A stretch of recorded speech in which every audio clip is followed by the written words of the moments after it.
ఓం గం గణపతయే నమః. ఐం సరస్వత్యై నమః. శ్రీ గురుభ్యో నమః.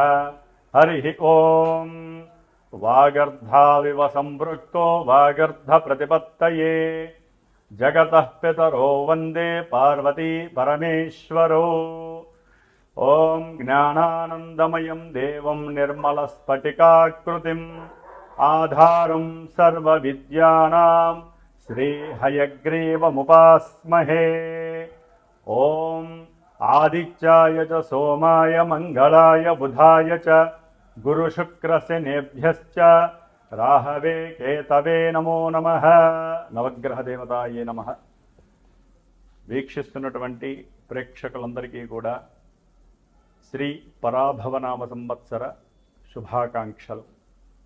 ఈ అంతరిక్ష జ్ఞానాన్ని ప్రసాదించినటువంటి మా యొక్క గురుదేవతలకి అట్లాగే పార్వతీ పరమేశ్వరులకి కూడా నవగ్రహాలకి నమస్కరిస్తూ, మరి ఈ పరాభవనామ సంవత్సరంలో మానవాళందరికీ కూడా, జీవరాశులందరికీ కూడా ప్రకృతి ద్వారా ఎన్నో విశేషమైనటువంటి శుభాలు జరగాలని, ఆయుర్వృద్ధి, ఆరోగ్యము, ఐశ్వర్యవృద్ధి జరగాలని, అనుకున్న ప్రతి కార్యక్రమం కూడా మానవాళికి శుభప్రదం కావాలని, అట్లాగే ఈ పరాభవనామ సంవత్సరంలో మరి నవనాయకుల్లో చూసినట్లయితే మనకి రాజుగారిగా గురుడు ఉండటం, ఆ గురుడికి రాజు పదవి లభించటం, అట్లాగే కుజుడికి మంత్రి పదవి, సేనాధిపతిగా చంద్రుడికి, అట్లాగే మేఘాధిపతి అర్ఘాధిపతిగా కూడా చంద్రుడికి 3 పోర్ట్ఫోలియోస్, అట్లాగే శుక్రుడికి 1 పోర్ట్ఫోలియో,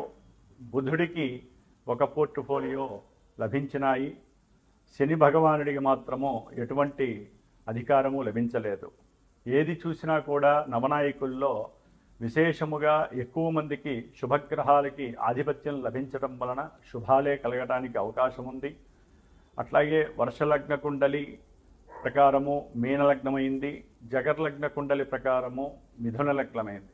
కాబట్టి ఈ అధిపతులు పరంగా చూస్తే కనుక బుధగురుడు కాబట్టి ఎవరైనా సరే మన యొక్క ప్రపంచంలో మన దేశాలని, రాష్ట్రాలని పరిపాలించేటటువంటి నాయకులందరూ కూడా అఖండమైనటువంటి జ్ఞానశక్తిని పెంచుకొని, బుద్ధిని, వాక్కుని జాగ్రత్తగా సంభాషణ చాతుర్యంతో మాట్లాడుకొని, ఎటువంటి యుద్ధాలు, భయాలు కూడా దేశంలో ఉన్నటువంటి, ప్రపంచంలో ఉన్నటువంటి జీవరాశులకి కానీ మానవాళికి కానీ ఎటువంటి అవరోధాలు, ఆటంకాలు కలగకూడదని మనందరం కూడా ఆ సుబ్రహ్మణ్యేశ్వరుణ్ణి ప్రార్థించిస్తూ, ఈ ఉగాది పర్యంతము కూడా దాదాపుగా జూలై ఎండింగ్ వరకు కూడా కాలమాన చక్రంలో సింహరాశిలో ఉన్నటువంటి కేతువు, కుంభరాశిలో ఉన్నటువంటి మరి రాహుగ్రహాల మధ్య గ్రహాలన్నీ కూడా కాలసర్పయోగ దోషాన్ని విలోమ పరంగా అనుభవిస్తున్నాయి. కాబట్టి ఈ మధ్యలో ఎన్నో రకాలైనటువంటి ఇబ్బందులు, ముఖ్యంగా ఉగాది తర్వాత మరి ఏప్రిల్ నెల మొత్తము కూడా మే 10వ తేదీ వరకు మరి రాశిచక్రంలో మీనరాశిలో కుజశనులు కలిసి ఉండటము అనేక రకాలైనటువంటి భయాందోళనలు, ప్రమాదాలు, అట్లాగే జల సునామీలు, యుద్ధ భయాలు కూడా ఆవరించి ఉంటాయి. కాబట్టి హనుమంతుడు వారి యొక్క అనుగ్రహము మనందరికీ కలగాలని అందరూ కూడా ఆ 45 రోజులు కూడా ఎట్టి పరిస్థితుల్లో శ్రీరామ రక్షా స్తోత్రాన్ని, శ్రీరామ మంత్ర జపాన్ని, అలాగే హనుమాన్ చాలీసా పారాయణ ఎంతవరకు ఎక్కువగా అవకాశం తీసుకుంటే రోజు మొత్తంలో 5 సార్లు, 11 సార్లు, ఒక్కసారైనా సరే అందరూ కూడా మన యొక్క సనాతన ధర్మాన్ని ఆచరించే హిందుత్వం ఉన్నటువంటి వారందరూ కూడా తప్పకుండా జపించండి. సమస్త మానవాళికి, జీవరాశులకి, ప్రకృతికి ఎటువంటి విరోధాలు కలగకుండా రాజులందరూ కూడా సుభిక్షంగా ఆలోచిస్తూ మనందరినీ కూడా కాపాడే శక్తిని హనుమంతుల వారు ప్రసాదిస్తారు. ముఖ్యంగా మనకి ఈ యొక్క యుగాది పరాభవనామ సంవత్సరం నుంచి కూడా వచ్చే సంవత్సరం వరకు ఎటువంటి గ్రహణాలు లేవు. కాబట్టి ముఖ్యంగా అధిక జ్యేష్ఠ మాసము జూన్ 1వ తేదీ నుండి కూడా జూలై వరకు ఉంటుంది. జూన్ 1వ తేదీన 2వ తేదీన మనకి యమునా నది పుష్కరాలు ప్రారంభమవుతున్నాయి అధిక జ్యేష్ఠ మాసంలోనే. అట్లాగే జూలై మాసంలో కూడా మనకి 15వ తేదీ వరకు కూడా నిజ జ్యేష్ఠ మాసంలో విశేషమైనటువంటి వివాహ శుభముహూర్తాలు, గృహప్రవేశాలు ఉంటాయి. జూలై 15 నుంచి కూడా మరి గురుమూఢమి, అలాగే అక్టోబర్ 19 నుంచి కూడా ఒక నెల మాసము శుక్రమూఢమి కూడా కలుగుతున్నాయి యుగాది సందర్భంగా, యుగాది సంవత్సరంలో. కాబట్టి ఏదైనా సరే శుభకార్యాలు చక్కగా ఈ గురుమూఢమి శుక్రమూఢమి లేకుండా మంచి సమయాల్లో అనుభవిస్తే చాలా మంచిది. ముఖ్యంగా ఈ ఉగాది నామ సంవత్సరంలో మేషాదిగా మీనరాశి పర్యంతం వారికి, అశ్విన్యాది రేవతి నక్షత్రం వారికి కూడా రాశుల ప్రకారం ఎవరి రాశి ప్రకారము ఏ గ్రహాలు, ముఖ్యంగా మేషరాశి నుంచి మిథున రాశిలో ఉన్నటువంటి గురువు జూన్ 1వ తేదీ వరకు ఆయన అక్కడే సంచరిస్తూ, జూన్ 2వ తేదీ నుండి కూడా అక్టోబర్ 31వ తేదీ వరకు కూడా ఉచ్చస్థిత రాశి అయినటువంటి కర్కాటక రాశి మిత్ర రాశిలోనూ ఉంటూ, అట్లాగే ఆయన 5వ రాశి అయినటువంటి సింహరాశిలో నవంబర్ 1వ తేదీ నుండి జనవరి 25 వరకు కూడా రుజుమార్గంలో ఉండి, జనవరి 25 నుంచి జూన్ 15, 16 వరకు కూడా మరి మళ్ళీ వక్రించి కర్కాటక రాశిలో సంచారం చేస్తూ ఉంటారు. కాబట్టి గురువు యొక్క అతిచార సంచార ప్రభావం వలన ఎన్నో రాశుల వారికి 3 విధాలైనటువంటి ప్రభావాలు, మంచి చెడులు జరగడానికి అవకాశం ఉంటుంది.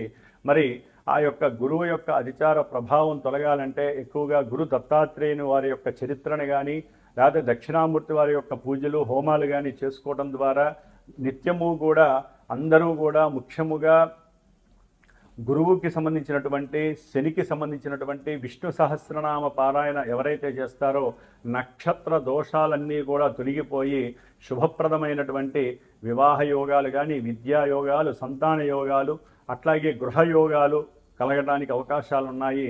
ముఖ్యంగా మరి ఈ యుగాది పరాభవనామ సంవత్సరంలో ద్వాదశ రాశుల వారికి ఏ రాశుల వారికి ఏ విధంగా ఉంటుందో తెలుసుకునే ముందు మరి ఒక్కసారి గురువు యొక్క నామస్మరణం.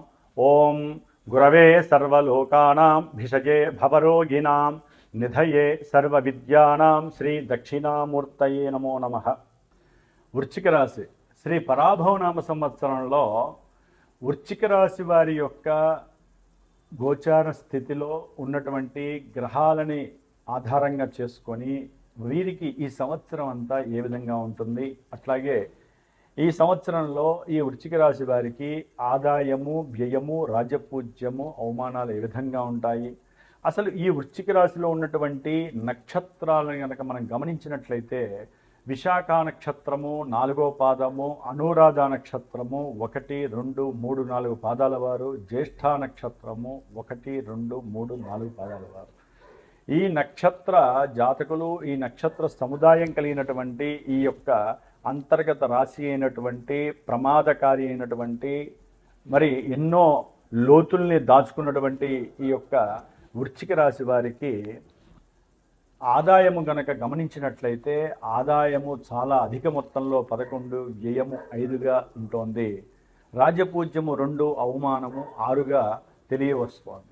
కాబట్టి వీరు కాస్త మాట్లాడే మాట యందు, చేసే పనుల యందు, అవతల వాళ్ళతో వీరు ప్రవర్తించే తీరు అన్నీ జాగ్రత్తగా ఉంటే అవమానాలు పెరిగే అవకాశం ఉంటుంది. ఆదాయం పెరిగింది కదా అని చెప్పి విపరీతమైనటువంటి కోరికలతో కూడినటువంటి ధనాన్ని కనుక ఖర్చు పెట్టినట్లయితే, లేకపోతే ధనాన్ని అందరికీ చూపించినట్లయితే ఆ నరఘోష వలన వారు మీ మీద రకరకాలైనటువంటి అభిప్రాయాలతో మాట్లాడి అవమానించేటటువంటి పరిస్థితులుగా ఉంటాయి. మీ మనసు మీద దెబ్బ కొడితే వెంటనే మీ యొక్క ఆర్థిక పతనం అవుతుందని అవతల వాళ్ళు ఆలోచించే గుణం ఉంటుంది. అట్లాగే మీ యొక్క వృశ్చిక రాశి వారికి గ్రహాల యొక్క స్థితిని కూడా ఆధారంగా చేసుకున్నట్లయితే మరి అత్యంతమైనటువంటి శుభాలని ప్రసాదించేటటువంటి గురువు ఈ వృశ్చిక రాశి వారికి జూన్ 1వ తేదీ వరకు అష్టమ రాశిలో సంచారము, మిథున రాశిలో సంచారము వలన వీరికి ప్రయాణాల యందు కాస్త ఆర్థికపరమైనటువంటి ధన నష్టాదులు కలుగుతున్నాయి. అట్లాగే సంతానపరమైనటువంటి విద్యా విషయములందు కూడా కాస్త ఆర్థిక విషయాలలో ఫ్లక్చువేషన్స్ కనిపిస్తున్నాయి. అట్లాగే వీరు ఏదైనా సరే పెట్టుబడులు గనక షేర్స్లోనో, స్పెక్యులేషన్స్లోనో, లేకపోతే ఐపీఎల్ మ్యాచ్ల్లోనో, లేకపోతే ధనపరమైనటువంటి ఎక్కడో ఒక రూపాయి పెడితే 10 రూపాయలు వస్తాయనే విషయాలలో జూన్ వరకు కనుక కొంచెం జాగ్రత్త వహించకపోతే వీరి యొక్క ఆలోచన శక్తి, ప్రతిభా శక్తులన్నీ కూడా మటుమాయమైపోయి చివరికి వీరు పెట్టినటువంటి పైసలన్నీ కూడా ఆవిరైపోయి లేనిపోని అంతర్గత సమస్యలకి గురయ్యే అవకాశం ఉంటుంది. అంతర్గత శత్రువులు కూడా మీకు బంధుమిత్రాదుల్లో మీ యొక్క ధనాన్ని అపహరించడానికి కాపుగాచేవాళ్ళు కూడా చాలామంది ఉంటారు.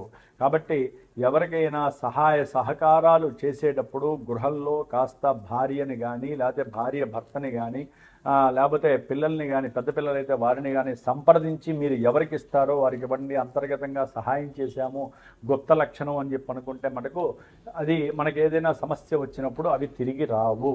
కాబట్టి జూన్ వరకు ధన విషయంలో సంతాన విషయంలో కొన్ని ప్రతిబంధకాలు, అట్లాగే ఏదైనా ప్రయాణాలు దగ్గర ప్రయాణాలు చేసేటప్పుడు దూర ప్రయాణాలు చేసేటప్పుడు కాస్త మీకు శారీరక అలసటతో పాటుగా కొన్ని ప్రమాద సూచనలు కూడా కనిపిస్తున్నాయి. గురువు వలన కొంచెం జాగ్రత్తగా ఉండాల్సినటువంటి పరిస్థితి కనిపిస్తోంది. అట్లాగే భార్యాభర్తల మధ్య కుటుంబ వైషమ్యాల విషయంలో, అట్లాగే సంతానపరమైనటువంటి విషయంలో సంతానంతో కానీ కోర్టు సమస్యలు మీకు ఆర్థిక నష్టాలని కలుగు చేస్తాయి. ఒకే కార్యక్రమాన్ని వాళ్ళు 10 సార్లు వాయిదా వేయడం ద్వారా మీకు ఎక్కడా కూడా ఆ యొక్క వెసులుబాటు లేక సంపాదించిన ప్రతి పైసా కూడా మరి కోర్టులకి కానీ ప్లేడర్స్కి కానీ ధారాదత్తం చేసే అవకాశం ఉంటుంది. కాబట్టి ఈ యొక్క జూన్ వరకు మీరు తప్పనిసరిగా గురుగ్రహ స్తోత్రాన్ని ఆచరించండి. వీలుంటే గురుచరిత్ర పారాయణ రోజుకి ఒక శ్లోకం కానీ లేకపోతే ఒక అధ్యాయాన్ని కానీ చక్కగా జపించండి. అట్లాగే గురు దత్త కవచాన్ని లేదా ఏదైనా సరే ఒక రావి చెట్టుకి సంబంధించినటువంటి ప్రదక్షిణాన్ని కానీ ప్రతి శనివారం ఆచరించండి. ఎందుకంటే ఈ యొక్క వృశ్చిక రాశి వారికి పంచమంలో ఉన్నటువంటి శని కూడా సంతాన దోషాలను కలుగు చేస్తున్నాడు. ఈ యొక్క సంవత్సరం అంతా పెట్టుబడుల్లో ఏదైనా సరే పెట్టాలంటే మీ ఆలోచన కనుక వక్రించి ఉన్నట్లయితే కనుక అక్కడ శనితో పాటు చతుర్థంలో ఉన్నటువంటి రాహువు కూడా మీ సౌఖ్యాన్ని కట్ చేస్తున్నాడు, ఇబ్బందులు పెడుతున్నాడు. వాహనపరమైనటువంటి సమస్యలని, వాహనాలకి మరమ్మతులు చేయించడంలో ధనాన్ని నష్టాన్ని ఇటు గురువు కానీ శని కానీ రాహువు కానీ వీరికి కాస్త ఇబ్బందులు పెడుతూనే ఉన్నాడు. ఇంకా ఒకందుకు ఈ యొక్క వృశ్చిక రాశి వారికి దాదాపుగా జూన్ 2వ తేదీ నుండి అక్టోబర్ ఎండింగ్ వరకు కూడా గురువు ఉచ్చక్షేత్రమైనటువంటి కర్కాటక రాశి మిత్ర రాశిలోకి ప్రవేశించినప్పుడు చక్కగా ఆర్థిక భోగ భాగ్యాదులు లభించే అవకాశం ఉంటుంది. సంతానపరమైనటువంటి లాభము, అట్లాగే గృహంలో మంచి శుభకార్యాలు జరగటము, ఉన్నతమైనటువంటి విద్యలందు ప్రవేశం జరుగుతుంది. కొంతమంది విద్యార్థులకి, కొంతమందికి పెళ్ళిళ్ళు అవుతాయి, సంతాన యోగం కలుగుతుంది. విశేషమైనటువంటి అంతర్గత ఏదైనా సరే సమస్యలు ఉన్నట్లయితే కనుక తల్లి కొడుకులకి కానివ్వండి, లేకపోతే కుటుంబంలో తండ్రి తరపు ఎవరికైనా సరే సమస్యలు ఉన్నట్లయితే, కుటుంబంలో సమస్యలు ఉంటే అవన్నీ కూడా పరిపక్వత జరిగి అంటే ఎక్కడా కూడా సమస్యలు లేకుండా క్లారిటీ వచ్చేస్తుంది. కొంతమందికి సంతాన భాగ్యము కలుగుతుంది. విశేషమైనటువంటి ధనము, భోగము, భాగ్యము, ఏకాగ్రత, ఉన్నతమైనటువంటి వాక్కు, కుటుంబంలో మీకంటూ ఉన్నటువంటి ఒక స్టామినా బయటికి రావటము, కీర్తి ప్రతిష్టలు సన్మానాలు, ఒకటేమిటి గురువిచ్చే ఫలితాలు సత్ఫలితాలన్నీ కూడా మీకు దరిచేరుతున్నాయి అక్టోబర్ ఎండింగ్ వరకు కూడా. అట్లాగే వృశ్చిక రాశి వారికి ఆఫ్టర్ నవంబర్ 1 నుంచి జనవరి ఎండింగ్ వరకు కూడా దశమంలో ఉన్నటువంటి ఈ గురు మహానుభావుడు మరి ప్రభుత్వ ఉద్యోగులు కావచ్చు, పొలిటీషియన్స్ కావచ్చు, పారిశ్రామికవేత్తలకు కావచ్చు, లేకపోతే ఆ ఫైనాన్స్ రంగంలో ఉండేటటువంటి ఉద్యోగస్తులకు కావచ్చు కాస్త ఇబ్బందులు కలిగజేసే అవకాశం ఉంటుంది. ఉద్యోగంలో కొన్ని అవకతవకలు జరిగి మీ మీద లేనిపోని అభాండాలు, అవమానాలు కలగటానికి అవకాశాలు ఉన్నాయి. అట్లాగే ఆర్థికపరమైనటువంటి విషయాలలో జాగ్రత్తగా లేకపోతే మీరు అనుకున్నటువంటి ఆశింపు లభించకపోవచ్చు. సంతానపరమైనటువంటి కొన్ని సమస్యలు, ఇబ్బందులు, నష్టాలు కలగటానికి అవకాశాలు కూడా ఉన్నాయి. అదే కనుక మీరు గురుగ్రహానికి సంబంధించినటువంటి ఏ దక్షిణామూర్తి వారినో కనుక జపించినట్లయితే చక్కటి అనుకూలత కలుగుతుంది. ఆదిత్య హృదయాన్ని కనుక నిత్యము పారాయణ చేస్తే నవంబర్ 1 నుంచి జనవరి ఎండింగ్ వరకు కూడా సంతాన యోగము కలగనటువంటి వారికి సంతాన యోగం కలిగే అవకాశం కూడా మీరు చేసేటటువంటి శక్తి సామర్థ్యాలు, దైవ ప్రార్థనల మీద ఆధారపడి ఉంటాయి. అట్లాగే ఫిబ్రవరి నుంచి మళ్ళీ జూన్ వరకు కూడా చాలా విశేషమైనటువంటి రాజయోగము ఈ యొక్క వృశ్చిక రాశి వారికి కనిపిస్తుంది. గృహలాభము, ఉన్నతమైనటువంటి వాహన లాభము, విద్యాలాభము, గవర్నమెంట్ జాబ్స్, ఇలాంటివి ఎన్నో శుభాలన్నీ కూడా గురుడు ఇస్తున్నాడు.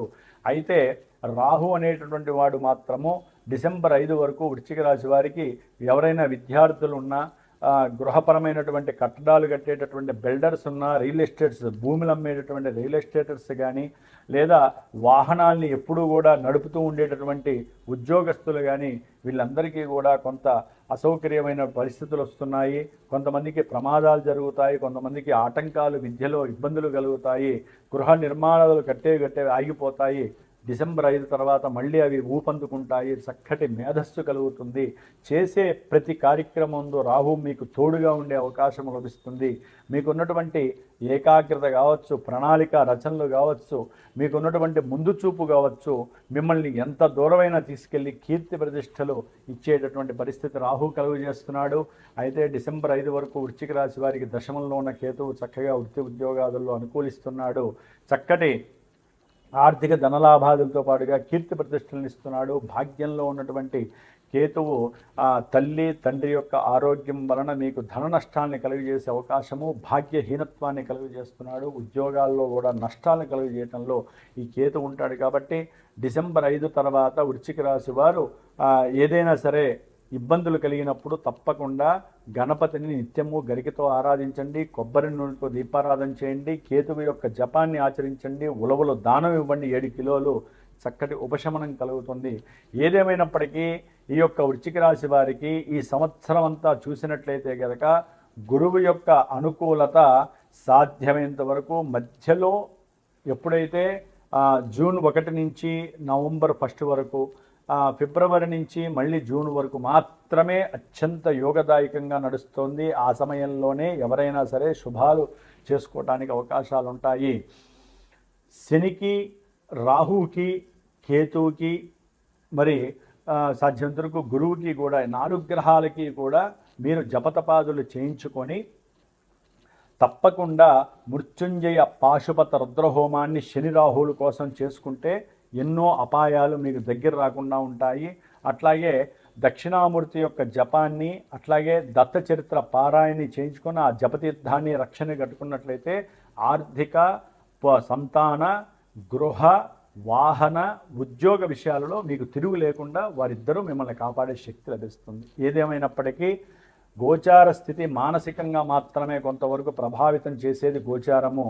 అయితే మనం పుట్టిన సమయంలో ఉన్నటువంటి డేటు, టైము, ప్లేసు ఇవి కనుక కరెక్ట్గా ఉండి జన్మలగ్నం ఉన్నట్లయితే జన్మలగ్నానుసారము జరిగేటటువంటి దశలు, అంతర్దశలు ప్రస్తుతం ఏవైతే జరుగుతున్నాయో జాతకంలో ఉన్నటువంటి గ్రహ గోచార స్థితి, గ్రహస్థితిని బట్టి ప్రస్తుతం ఉన్నటువంటి గ్రహాలు దశలు అంతర్దశలుగా ఉన్నప్పుడు రవిచంద్రుల యొక్క బలాన్ని కనుక మనం బేరీజ్ వేసుకుంటే కనుక విద్య ఎప్పుడు అవుతుంది, లేకపోతే అసలు విద్యలో ఎందుకు ఆటంకం కలిగింది, కళ్యాణం ఎందుకు ఇంత లేట్ అవుతోంది, జాతకంలో పునర్భూ దోషాలు, కుజ దోషాలు, సర్పదోషాలు, ఎన్నో అవయోగాలు అనేవి కనుక ఉన్నట్లయితే వివాహం సరైన సమయానికి కాకపోవటము, వివాహం అయినా కూడా సరైన సమయంలో చేయకపోతే దశాంతరదశ సమయంలో వివాహంలో ప్రతిబంధకాలు వస్తాయి, దాంపత్య వియోగాలు కలుగుతాయి, కోర్టు సమస్యలు, ఎదురు డబ్బులు ఇవ్వటాలు, లేకపోతే డబ్బులు అనవసరంగా నష్టపోవటము, మోసం చేయటము, ఇట్లా ఎన్నో రకాలైనటువంటి అవయోగాలు, కొన్ని యోగాలు కూడా కలిగే విషయాలన్నీ కూడా మనకి జన్మజాతకంలో ఒక నిధి రూపకంగా మన యోగులు, ఋషులు కూడా మనకి ఇచ్చిన ఆ యొక్క అచంచలమైనటువంటి నాలెడ్జి మనకి జాతకంలో తెలియజేస్తూ ఉంటుంది. కాబట్టి మీకు నచ్చినటువంటి మంచి అభిప్రాయం ఉన్నటువంటి గురువుని సంప్రదించండి.